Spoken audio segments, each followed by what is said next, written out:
Assalamualaikum warahmatullahi wabarakatuh. Hello guys, welcome back.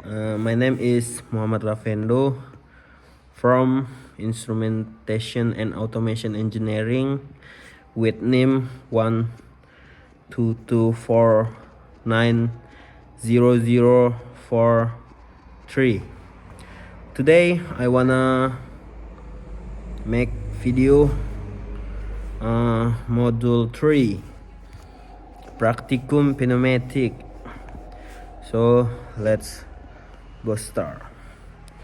In module 3, pneumatic cylinder control with limit switch sensor and timer. So objective, understand the operation principles of double acting pneumatic cylinders in electro-pneumatic system. Learn the function and role of limit switch as position sensor in pneumatic sensor. Design and analyze a pneumatic cylinder on or off. Control circuit by introduction a limit switch sensor and timer. And next, implement a control circuit using a ladder diagram according to basic principles of electro-pneumatic control, and identify the relationship between pneumatic system, sensor, and control logic in simple industrial application. So I wanna tell you about pneumatic system. Pneumatic system generally consists of a compressor that produces compressed air, control unit consisting of a filter, regulator, and valve, and an actuator consisting of a cylinder or pneumatic motor. The compressed air from the compressor is filtered and pressure controlled, then channeled to the actuator through a control valve. In this way, the air can be used to push the cylinder piston, producing linear motion. This system is widely used in automatic machines because it's simpler than hydraulic and relatively clean because it uses air.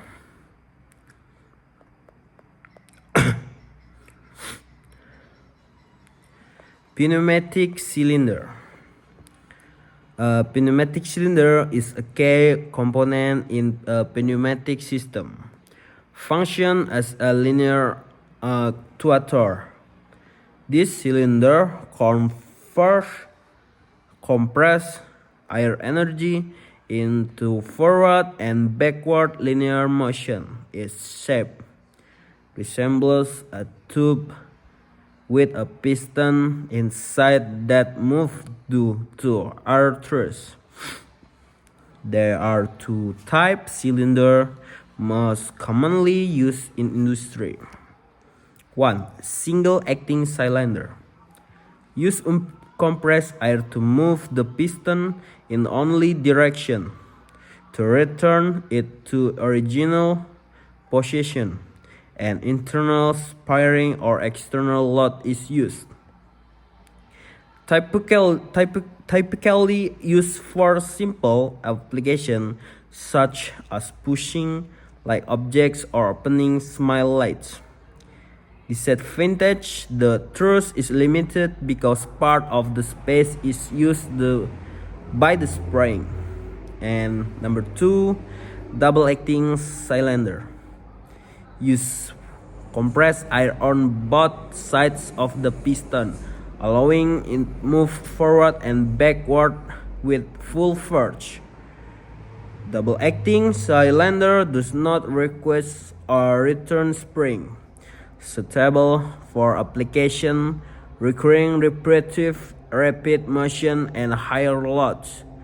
Examples of use: precious conveyor system, industrial robots. And next, we talk about double acting cylinder operation principle. The operation principle of simple. If pressure are injected into the front of the piston, it will be pushed forward. Conversely, if pressure is direct to the rear of the piston, it will move backward. Use a solenoid valve. The airflow can be controlled according to logic from the PLC. This makes double-acting cylinder more flexible than single-acting cylinder, as they can move in both directions with full power on both sides.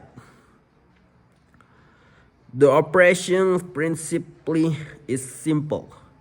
If pressure is injected into the front of the piston, it will be pushed forward. Conversely, if pressure is directed to the rear of the piston, it will move backward using a solenoid valve.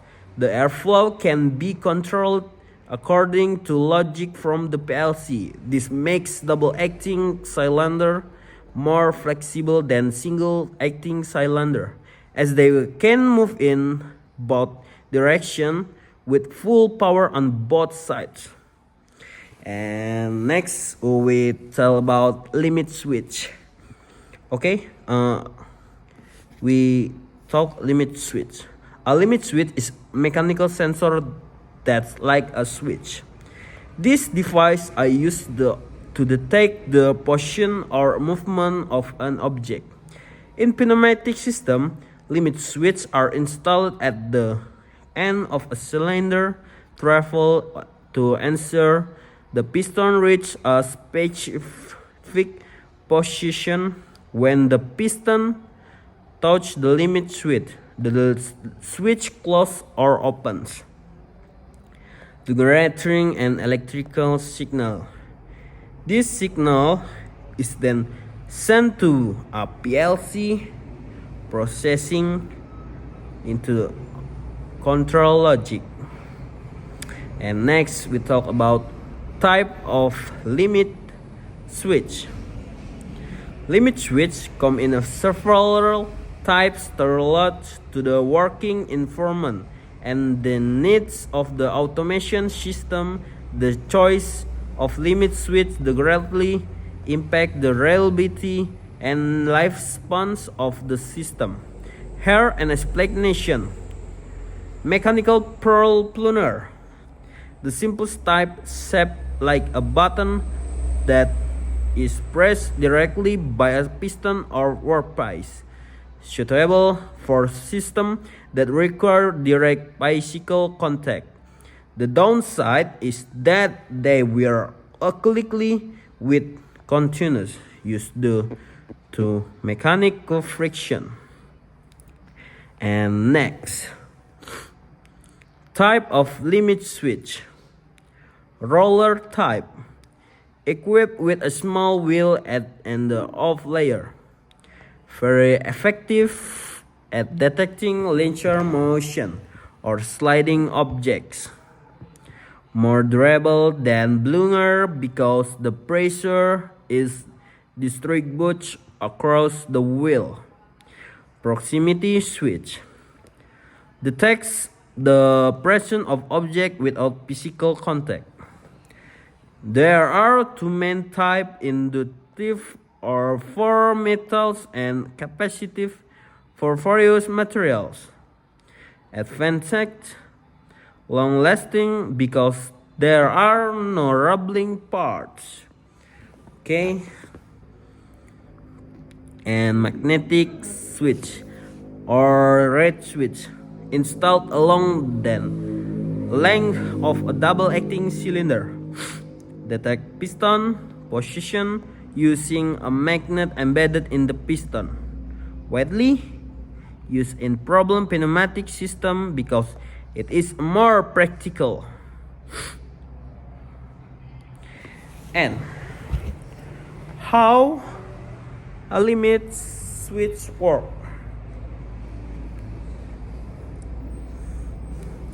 When the cylinder piston advances until it touches the front limit switch, the switch activates and sends signal to the PLC. The PLC then processes the signal according the program. If the logic contains a command to start timer, the PLC activates the timer.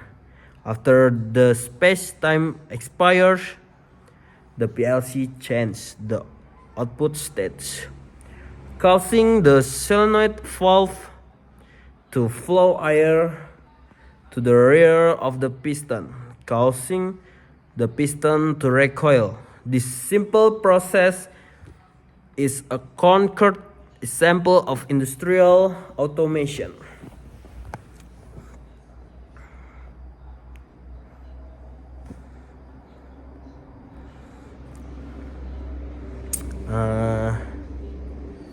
Next, we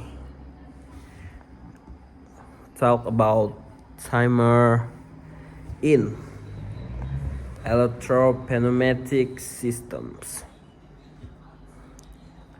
A timer is an important feature in PLC, used to provide time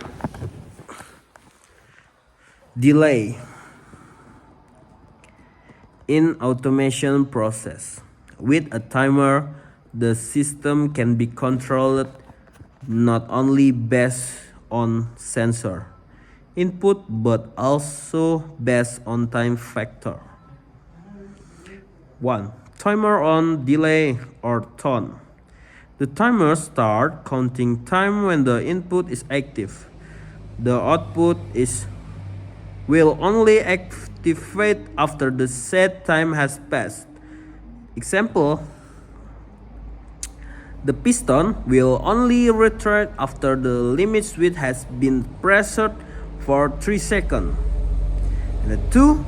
Timer of delay or TOF. The timer starts counting time when the input stops.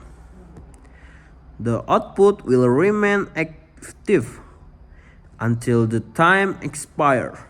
Example, the light will remain on for 5 seconds after the sensor is released. And next, advantage of timer in pneumatic system. 1.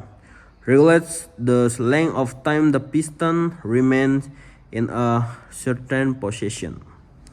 And 2. Encourage safety, for example, preventing door from closing immediately while people are still passing by. Makes the system for precise beyond simply on or off. And next, we talk about the importance of timers. Times allow system to operate more regularly and according to requirements. For example, in a precious machine, the pistons should not immediately retract after contacting an object, but must maintain pressure for several seconds to complete the pressing process. Similarly, in automatic door, the door must remain open for a period of time before closing again. Without timer, the cylinder movement would change to quickly correcting description to the process and even engineering the operator. And next is example of a timer application. So we talk example of a timer application. The use of timer in electromagnetic system can be found in almost every industrial sector. Some real-world examples include 1. Bottle filling machine. Bottle traveling on a conveyor stop directly below the filling nozzle.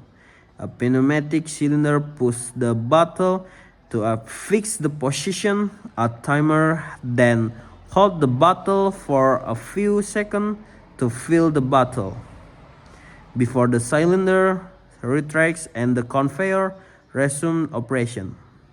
And 2. Packaging machine. In packing machine, a cylinder is used to compress plastic wrap. With the aid of a timer, the cylinder maintains pressure for a specific amount of the time to ensure plastic address clearly before being released. And the 3. Automatic door. When a sensor detects a pressure upward, the door open. A time keeps the door open for 10 seconds, then automatically close. This prevents the door from closing too quickly, which is called near the user. And next, we talk about ladder diagram. The ladder diagram shows a control circuit using a timer on PLC. In the first round, their input E0 0 or on, and I 0 0 1 or off, and timer contact T0 when the input I0 on is active and I0 1 or off is not active. The timer T0 will start running. This timer is set with a value of 50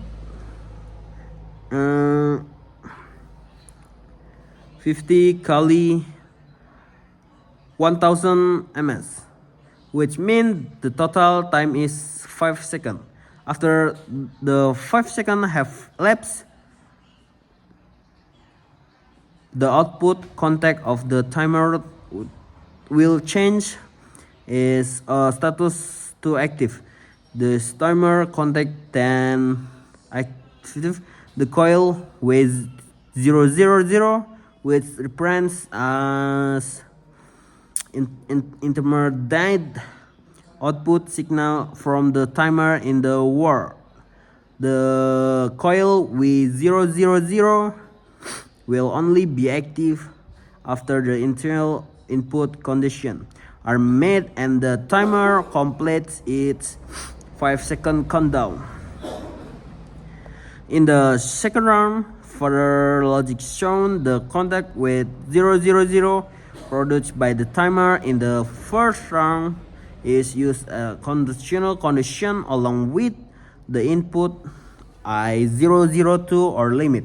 If both of these conditions are met, the output coil Q1007 or out will be activated. This output in the system deliver the final command to the actuator, or for example a solenoid valve or indicator lamp. After the delay process has been complete, thus the output will not immediately turn on the limit switch is pressed, but only after the limit switch press of the 5-second delay specified by the timer elapsed. Overall, this ladder diagram illustrates a control system which an actuator activated in the interval of indication are successful. The limit switch is active and the 5-second timer has finished. The use of the timer here is important to provide a delay. For example, to ensure that pneumatic cylinders remain in the forward position for 5 seconds before being to command to reactor, or to ensure that an indicator lamp only light up after specified light. And yeah, that's my work home. So before I close the video, I'm sorry if my word wrong. Thank you for watching. Wassalamualaikum warahmatullahi wabarakatuh.